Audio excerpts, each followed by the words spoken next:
வணக்கம். என்ன செய்தியை பார்க்க போறோம்னு கேட்டீங்கன்னா, உடைந்தது விசிகா, ஒரு சகாப்தம் முடிவுக்கு வருகிறது.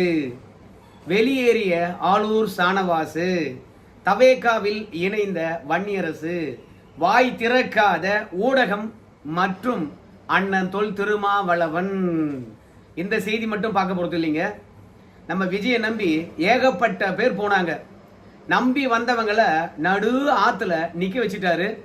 இப்போ அதிமுக மாஜிக்கல் வேற ரூட் எடுத்திருக்காங்க. அதையும் பார்க்க வேண்டியது இருக்குது. மூன்றாவதாக பன்னீர்செல்வம் அவங்க பையனுக்கு இடையில நடக்கக்கூடிய சண்டையும் நம்ம சேர்த்தே பார்க்க வேண்டியதா இருக்குது.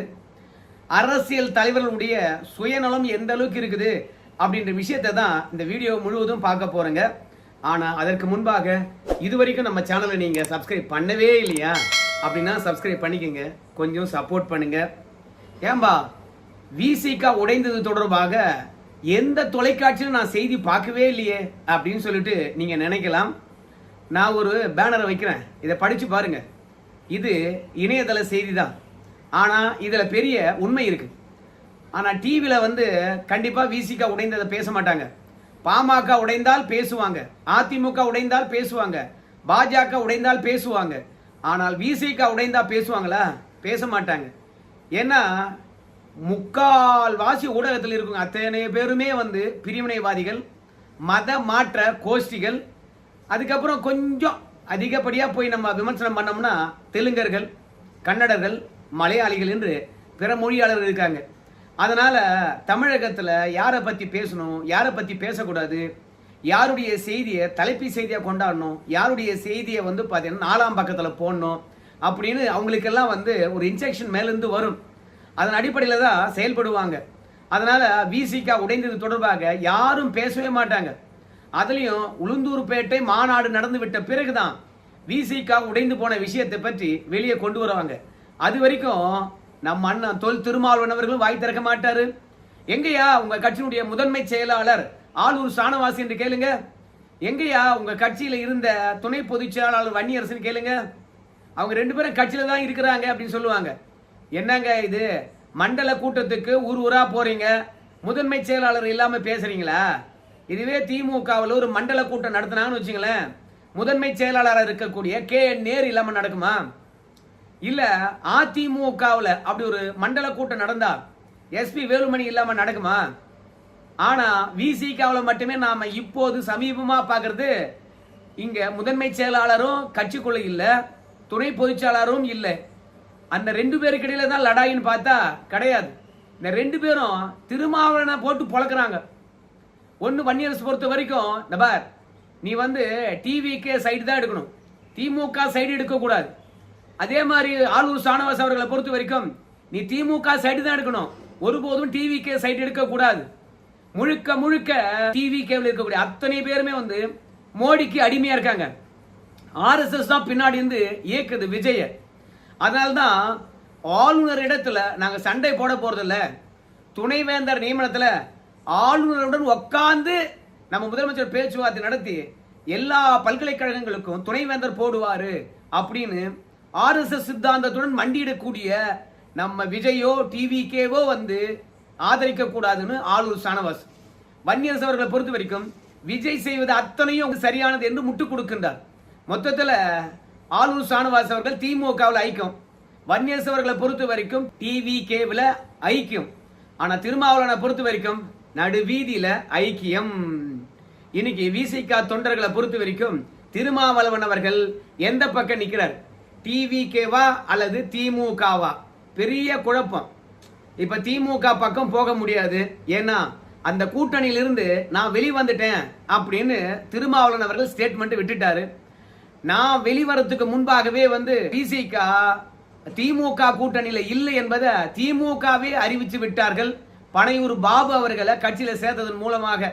அதனால திமுக பக்கம் என்னால போக முடியாது அப்படின்னு திருமாவளவன் அவர்கள் சொல்றார்.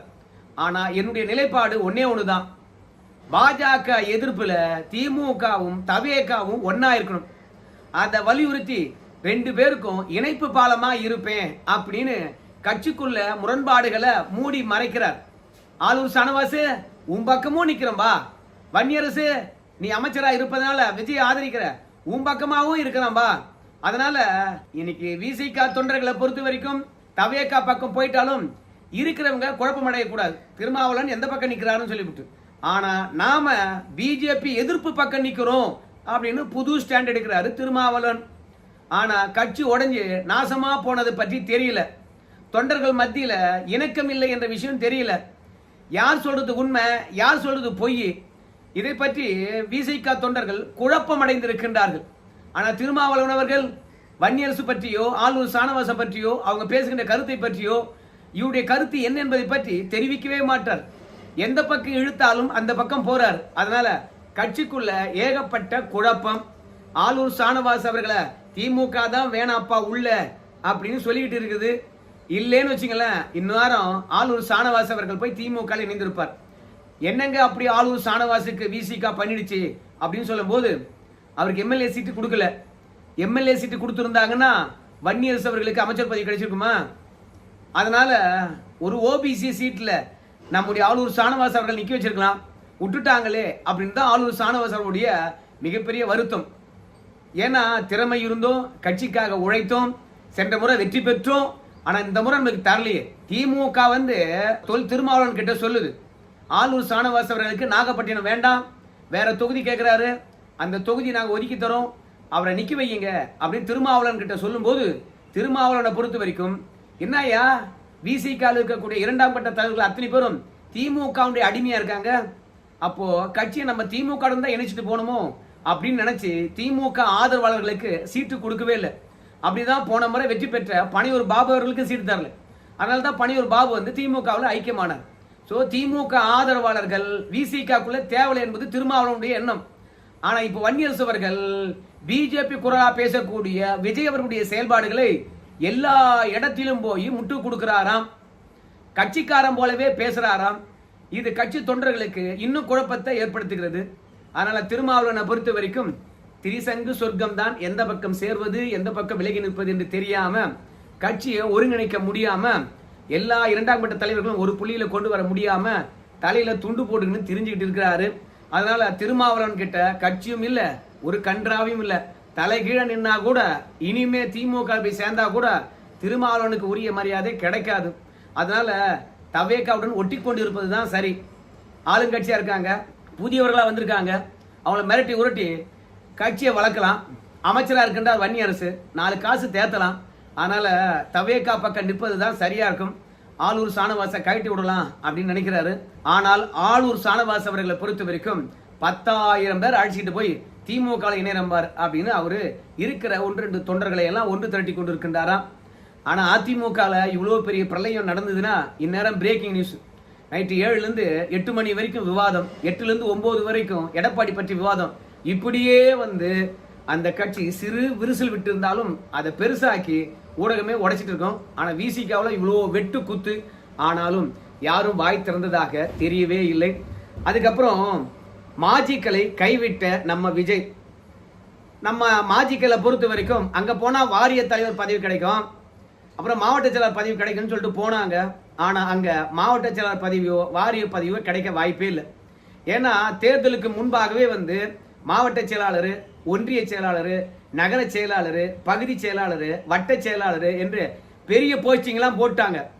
ஒண்ணு சார்பு அணிகள் தான் இருக்குது. விவசாய அணி, சுற்றுச்சூழல் அணி, விளையாட்டு அணி, விவசாய அணி, இந்த அணிகள் தான் இருக்குது. இந்த சார்பு அணிகளுக்கு மாவட்ட பதவி கொடுக்குறோம் அப்படின்னு சி விஜயபாஸ்கருக்கே சொல்றாங்க. ஆனா சி விஜயபாஸ்கர் எனக்கு மாவட்ட செயலாளர் பதவி கொடு, பரிவேஷ தூக்கு அப்படின்னு சொல்லிவிட்டு புஷி ஆனந்த எப்படி கவனிக்க முடியுமோ அப்படி கவனிச்சிட்டு இருக்காராம். அதே மாதிரி நம்ம பர்வேஷ் மட்டும் இல்ல, பிரபு அமைச்சிருக்காருல்ல, அவருக்கு ஒரு காரே வாங்கி கொடுத்துருக்காராம், எப்படியாவது சொல்லி எனக்கு மாவட்ட செயலாளர் பதவி வாங்கி கொடுத்துருங்கன்ட்டு. ஆனா ஜோசப் விஜய் அவர்களை பொறுத்த வரைக்கும் அதிமுக வந்தவங்களுக்கு யாருக்கும் சரி கட்சியினுடைய உயர் பொறுப்பு தேவையில்லை, கட்சி ஆலோசனை கூட்டத்திலே அவங்க தேவையில்லை. அவங்க கட்சி விசுவாசத்தை உழைச்சி நிரூபிக்கட்டும். 30 வருஷமா என்னோட பயணிச்சவங்களுக்கு பதவி கொடுக்காம நேற்று வந்தவங்களுக்கு கொடுக்க வேண்டியதா?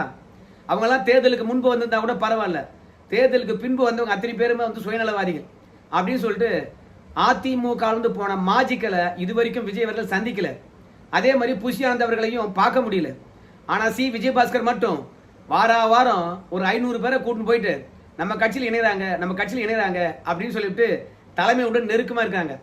ஆனா மற்றவங்க எல்லாம் அந்த மாதிரி செய்ய முடியல. அதனால விஜயபாஸ்கர் வேண்டுமானால் தவேக்கால தப்பி பிழைக்கலாம். ஆனா மற்றவங்க எல்லாம் மாவட்ட செயலாளர் மதிக்க மாட்டான், ஒன்றிய செயலாளர் மதிக்க மாட்டான், எம்எல்ஏ மதிக்க மாட்டான், ஏன் கவுன்சிலர் அதிமுக திமுக வந்திருக்கான், அவன் கூட மதிக்க மாட்டான். எதுக்கு இந்த கட்சியில அப்படின்னு சொல்லிவிட்டு திமுக பக்கம் போகலாமா அப்படின்னு அதிமுக மாஜிக்கள் அத்தனை பேரும் தவேகாவில் இருந்து திமுக பக்கம் சாய்கின்றார்கள்.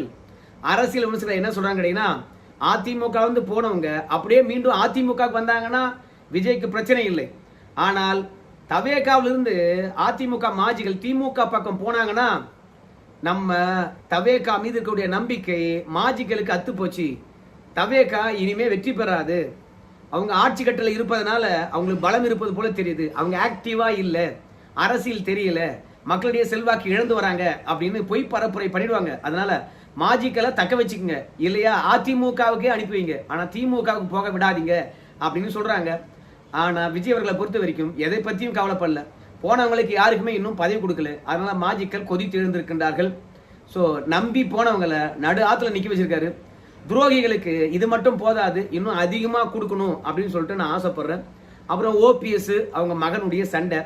ஓபிஎஸ் மகனை பொறுத்த வரைக்கும் எப்பா வாப்பா தவேகா போலாம் அப்படின்னு கூப்பிடுறாரு.